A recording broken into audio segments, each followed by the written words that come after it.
suci, sirullah, zatullah, sifatullah, ingsun sejati. Satria nyuwun wicaksana, nyuwun pangusa kanggo tumindake satria.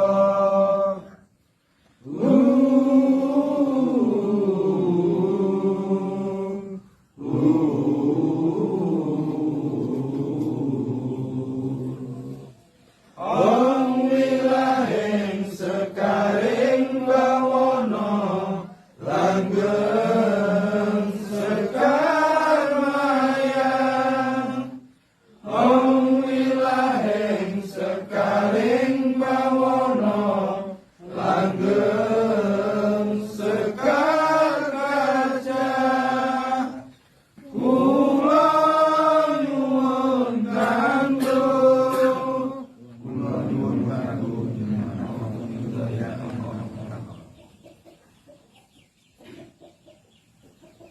ini itu ada pertanyaan ulangan tentang bab keris atau pusaka. Keris atau pusaka pada saat zaman dulu itu senjata tikam untuk bertarung, zaman kerajaan. Kalau sekarang ya tidak lagi, tidak untuk senjata tapi untuk uri-uri budaya. Jadi kalau ada tanya tentang apakah punya keris itu syirik, ya enggak, karena sifatnya untuk nguri-uri budaya.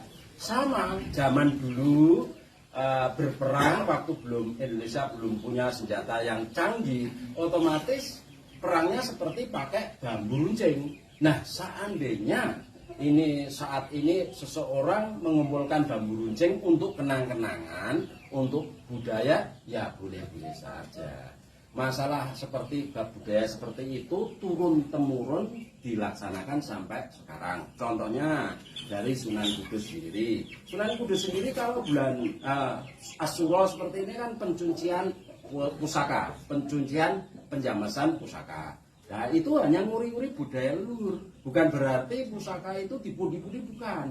Jadi jangan sampai salah kaprah. Nah itu hanya salah satu contoh.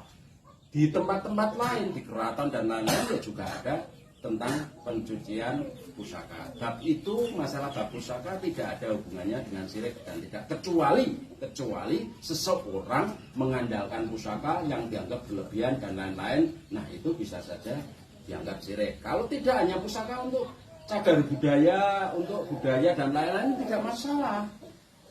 Pusaka itu tidak bisa memberi apapun, tidak bisa memberi manfaat apapun. Sama seperti hal-hal yang lain yang dianggap religi dan lain-lain, tidak, itu hanya sifatnya cagar budaya. Memang kadang-kadang ada orang berpendapat aneh itu begini.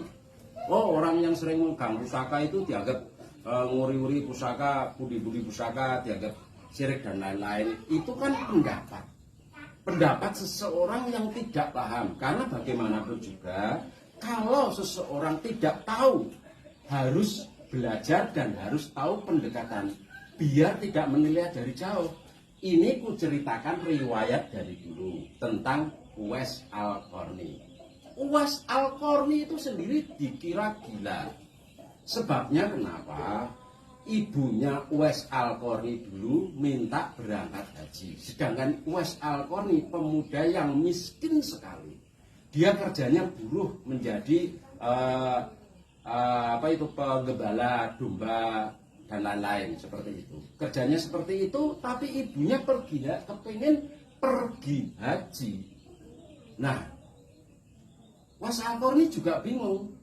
Dia tidak bisa membiayai ibunya berangkat haji. Maksudnya menyewa onta, menyewa kuda untuk perjalanan menuju ke Baitullah, ke haji.